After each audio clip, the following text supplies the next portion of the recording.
Hey everybody at San Diego Bass Fishing Podcast. Welcome back. Just going to do a quick update for, since I haven't been on here in, 2 weeks. Haven't had an update, but we do have guests coming up. We do have a couple of guys online. We're going to be recording them this week. And so I just want to touch base with the local happenings of what is going on with San Diego bass fishing right now. And it's kind of crazy. There's a lot of stuff to talk about. First of all, I'm going to start it off on a high note. And congratulations to the Anglers of the Year, Jake, Evans, Justin Hanold. They took Anglers of the Year, Team of the Year for the East County Bait and Tackle Tournament Series, the one that we follow very closely, the one that I am personally a part of. You know, as far as fishing goes, I fish in it, my partner and I. But Jake and Justin ran away with it this year. They did well. They very consistent finishing, and they're great all around anglers. So congratulations to those guys. Following that, we had the Tournament of Champions for the East County Bait and Tackle Series, and that was held at LCAP this past Saturday. Boy, what a slugfest. LCAP is holding on. I mean, it's more than holding on. It is just absolutely firing on all cylinders right now. It took 20 pounds to get in the top 7. We had 7 bags over 20 pounds this past weekend on Saturday. Congratulations to first place TOC winners, Tournament of Champion winners, Brian Clem and Jared Addard. And with a 24.24 pound bag, their big fish was 6.75. I'm just going to go through the list real quick here of the top finishers. Second place was Brenton Long. He's kind of new to the scene, and he's a great guy. He runs a older Champion, really well taken care of Champion, and he's been fishing here for about a year and a half. And he had a 21.84 pound bag, but highlight for Brenton was his big fish was 9.19 pounder, which was not the big fish of the tournament. It was a crazy tournament. Third place went to John Bell, Craig Taylor with a 21.66. Sean Ives, Stephen Tucker, fourth place finish. Congratulations, you guys, 21.5. Dan Funke and Dave Clement Kaiwitz. Boy, I just, butchering that name. Sorry, Dave. But they took fifth place. Congratulations with a 21.04 pound bag. Chuck Miller, Jeff Pierce, 20.8. Seventh place, Hunter Meyer and Nick Meyer, father and son team. Hunter is in the juniors also. I'm sure you've heard the Myers name before. Victoria helps run the East County Bait and Tackle Series. That is Nick's wife. They're very prominent in the community. They're at most of the tournaments. But anyway, Hunter and Nick took seventh with a 20.14 pound bag. And man, it was kind of a junk fishing paradise out there. There was the first place team talked about catching them on jigs. Second place team kind of caught them on worms. John and Craig, third, they got up there and said they caught them on everything. Ika's, jigs, caught one on a frog. I have to kind of give it to John and Craig, because their 5 fish, they didn't have a big fish. They weighed in 21.66. They had a 5.47, but like all of their fish were big. You know, they had a really good solid bag. So that was great. All the other guys, congratulations on their big fish. You know, Brian and Jarrett, they had a 6.75. Brent had a 9.19. Dan Funke had a 9.21 with his personal best. That was the big fish of the tournament, was a 9.21. So it was crazy good fishing. I know for Jim and I, we were in 10th, which was middle of the pack, literally, because there's only 22 people, 22 boats, 22 teams listed for Tournament of Champions, and we had over 18 and a half pounds. And we just stayed shallow all day. We just threw against the bank and had a good time. It's a good.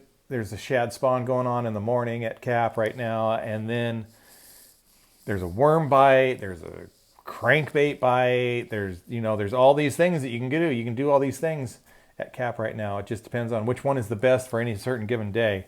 I took a report from Cap, Hunter Meyer, speaking of which, we went out yesterday and all we did was throw reaction all day. We just went down, we started in one spot, we fished the shad spawn in one area, and then we just went down the bank, fished grass, fished rock. We found both fish on both grass and rock, stayed shallow, and had a great day. We lost a couple of big ones. We didn't catch any great giant fish. I think we caught a couple of fours. But by 12 o'clock, we had over 25 fish to the boat. Lost a handful. So the Cap is just firing right now. And you can go out there and catch them in any manner of ways. My suggestion is fish the conditions. Fish the conditions. Wind plays a major factor, and you can throw reaction. And that's about all I'm going to go there. You can just go out there and have a good time. I'm not going to give you any specifics. That's what's going on. Speaking of LCAP, and now this is what I noticed, and we're going to start getting into more of the kind of meat of things here. And speaking of LCAP, and this is what I noticed. It looks like they're pulling water out of LCAP again. I was always the one to raise the flag. I'm like, look out, we're going to lose LCAP. Well, here it is, June 18th, and we're still fishing it. The launch ramp is still open. I noticed this week that LCAP, since Saturday, we fished LCAP yesterday. On Tuesday, it was down 4, 5, 6 inches in that amount of time since Saturday. And before that, it had been level, because we were pre-fishing and I was watching the levels and I was noticing, certain rocks were staying stable and there was 6 inches of water over certain rocks. Well, I went back yesterday. Those rocks are tipping out of the water, and looks to me like they're pulling water out of Cap again. I'm just saying, and that's me. I didn't get that from anybody. That's just what I've noticed from a guy who goes out there a lot. I don't know how long the launch ramp's going to be open. That's just what it is. So go fishing, and I'm not trying to say, ooh, man, we're going to lose the lake, whatever. Well, I mean, we're going to lose the lake. That's a given. But Cap's firing right now. Go fishing, whatever. There was a fire out there at LCAP yesterday on Elmani Road. And it started right at that sharp corner just past Low Elmani Park. It's burned, so far it's burned about 900 acres.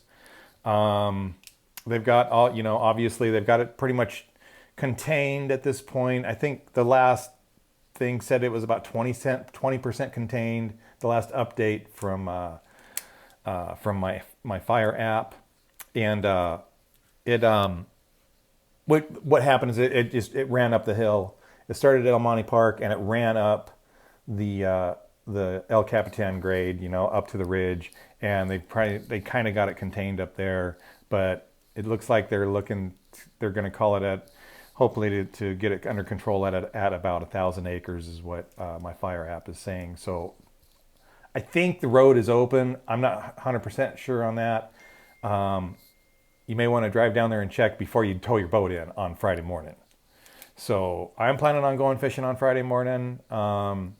Maybe hopefully the road will be open, but you may want to check.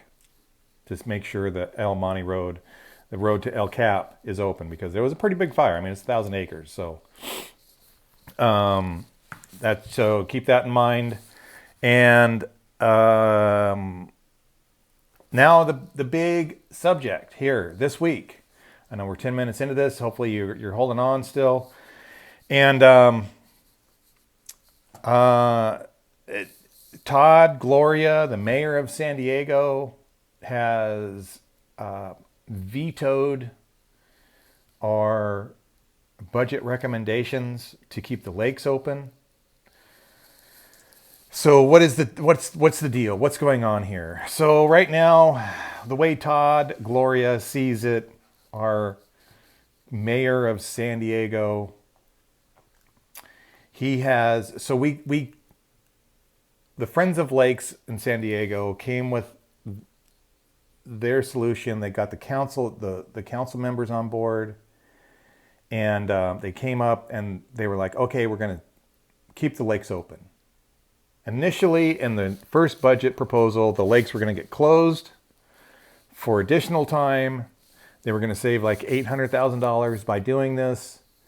And so then Friends of Lakes stepped in. They brought in they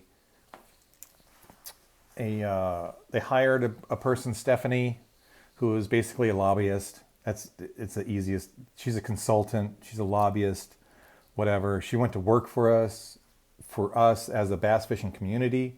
Friends of Lakes hired her. Friends of Lakes did a fundraising GoFundMe. They raised a bunch of money. They hired Stephanie.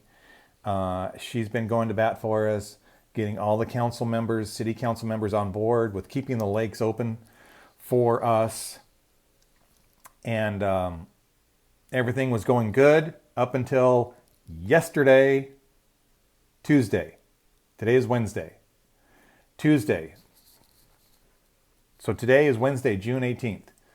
Yesterday, Tuesday, we got word from Todd Gloria's office that the lakes are back on the chopping block, except for Miramar and Murray. So they're going to close LCAP, Sutherland, Hodges, Otay, San Vicente. They're going to do this all more. Now they're going to close them again. Additional days. Otay, Sutherland, Hodges. What's another one? Barrett are only going to be open on the weekends, Saturday, Sunday. It's not done yet. It's not set in stone yet. There's one more vote that the council can come in and go over the head of the mayor.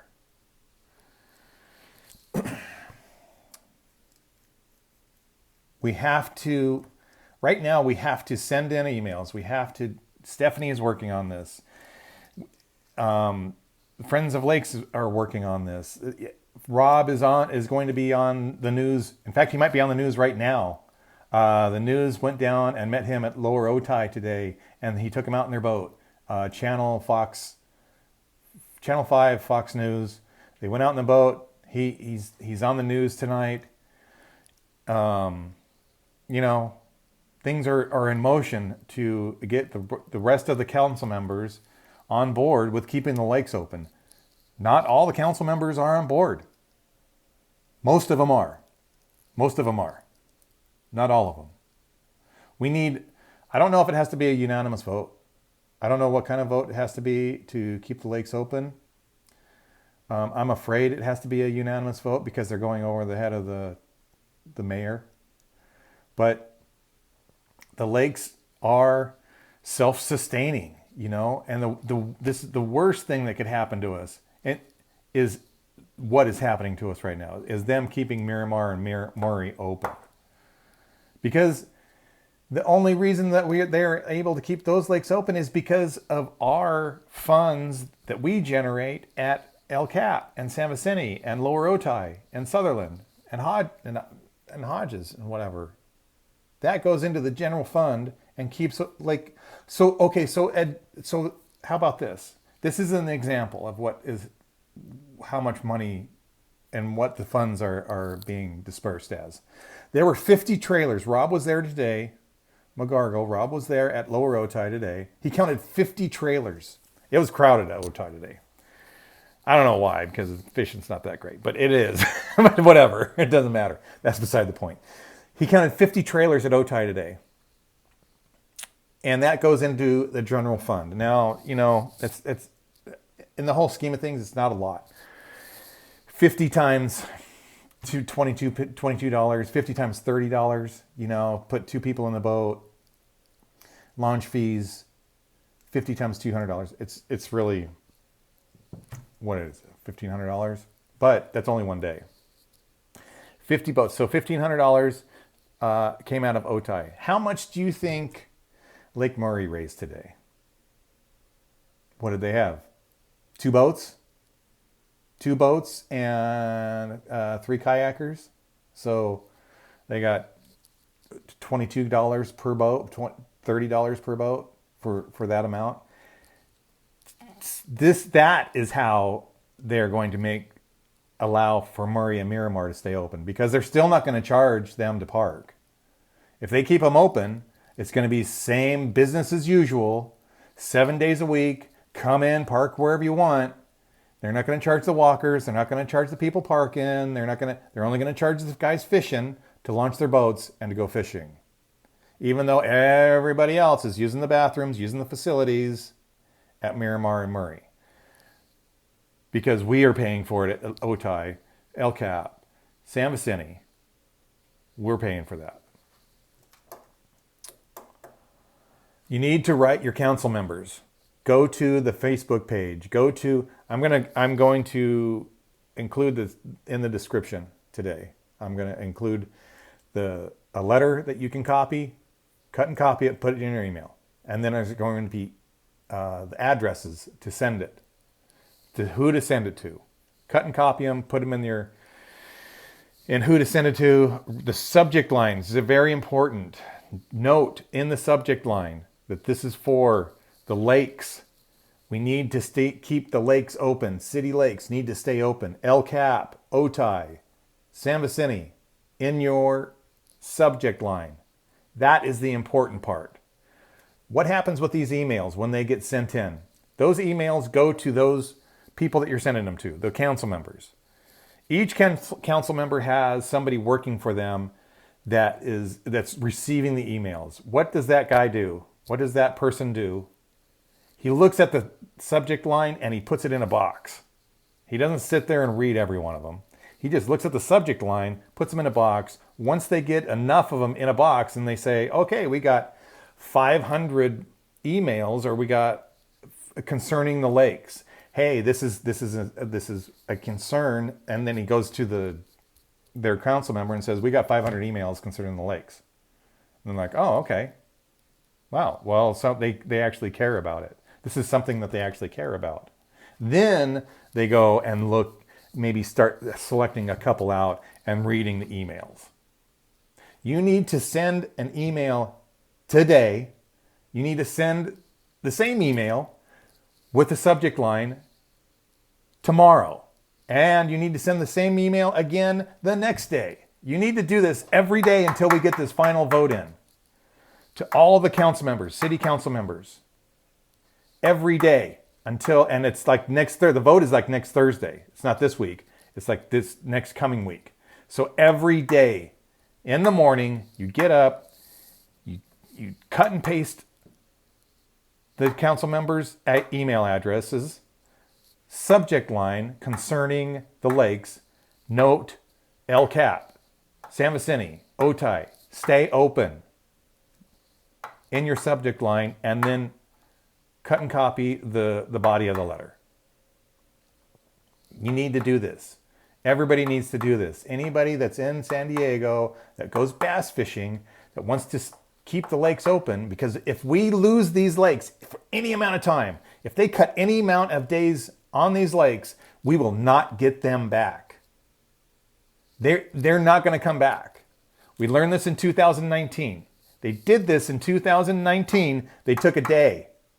This is why we can't fish San Vicente, El Cap on the first Friday of every month. This is why we can't fish San Vicente on the second Friday of every month. The second Wednesday, Otay is closed. This convoluted schedule, which is convoluted anyway, because it's San Diego. Happened in 2019. Never got those days back. They want $600,000 to get those days back, which we haven't come up with yet. They want $800,000 to get these days still not cut. I could go on and on about this. You need to send those letters. This is the minimum that you can do. The minimum that you can do. People ask me all the time, what can I do? What can I do? Send a letter. Send an email. Send an email every morning. It's going to take you 5 minutes. That's the minimum that you can do.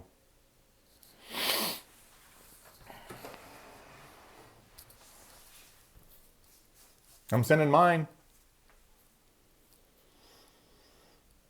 You can contribute to the GoFundMe. I mean, they're taking money. Yeah. If that makes you feel good, then, contribute. Goes to a good cause.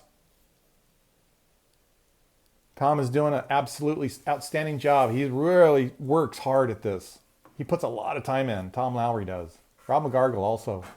Those guys, they're behind the scenes. They're working with supervisors and city council members and their aides. Friends of Lake Hodges,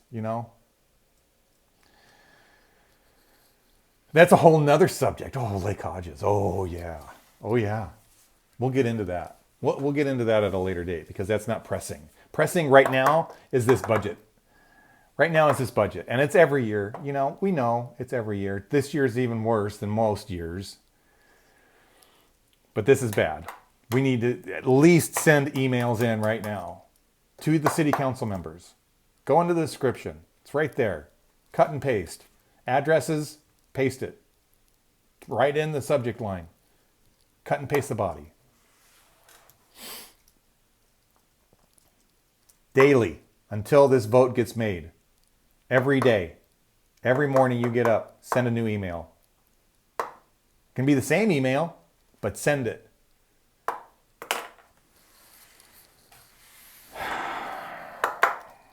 That's so anyway.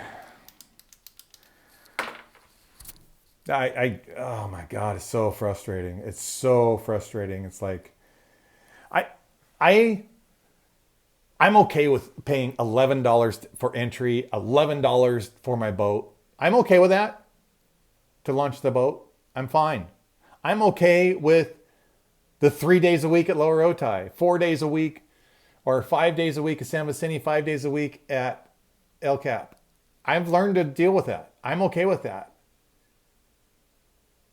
But now I can't even do that. Now they want to take those days away. We're self-sustaining. We're paying to do this. What the?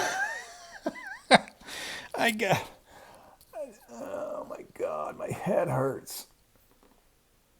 This is so fucking stupid. It is so fucking stupid. God. Why do we have to fight every year to keep these lakes open? Just to keep them open, just to go fishing, just to enjoy the outdoors, take my daughter fishing.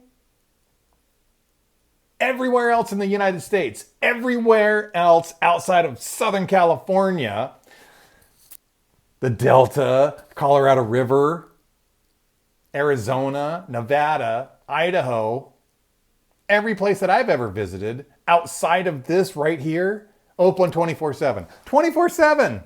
People, I have clients that come in, they fly in from Wisconsin, they fly in from wherever, and they're like, oh yeah, okay, we want to go this. I'm all, okay, well, let's do LCAP, and but we got to go on Friday.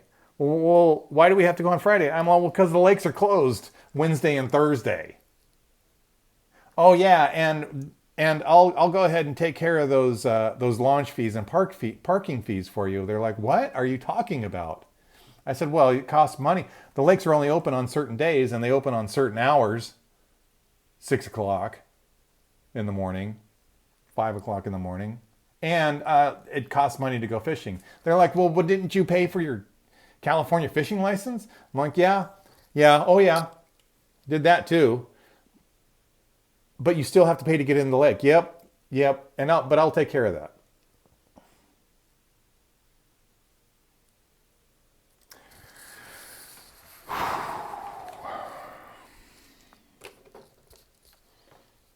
Sad state of affairs, San Diego lakes, due to the mismanagement of funds by the city council, by the mayor. And it's not just this city council, it's been going on for a long time. It's not them specifically, it's the machine.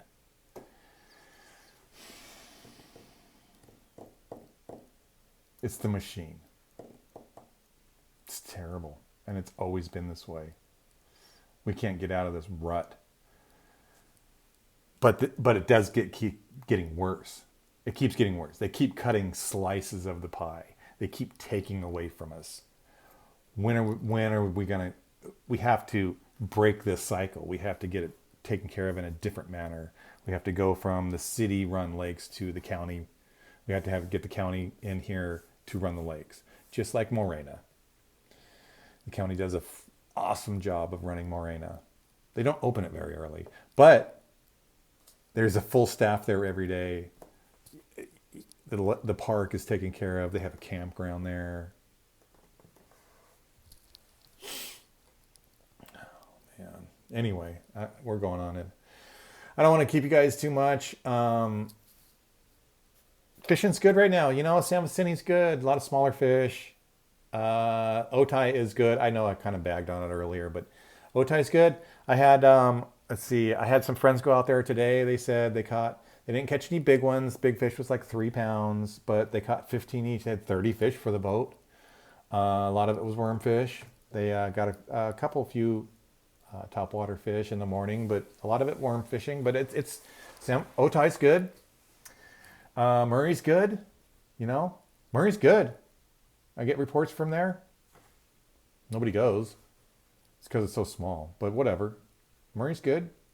Cap's great. We had a tournament out at Sutherland with the San Diego Bass Masters. It took 19 pounds to win. Sutherland's good. A little bit of a drive. So it's clicking right along, summertime fishing. Water's 72 degrees in the morning at Cap. Still a little bit of a shad spawn. Gets up to 78 in the afternoons. A lot of reaction fish. There was a lot of reaction fish at Sutherland. That was cool. So that's what we know. We will be back next week with Brandon Keel, a good friend of mine who moved to Arizona, and we're going to compare notes on Arizona to San Diego and what's different and this and that, how the fishing's different. Brandon also just finished 5th in the latest Western Outdoor News at Lake Havasu. He's a good friend of mine. I miss him. He used to be in the Bass Masters. I'm looking forward to having him on next week. And that's where we're going to go. So we will talk to you guys later. Thanks, everybody. San Diego Bass Fishing Podcast out.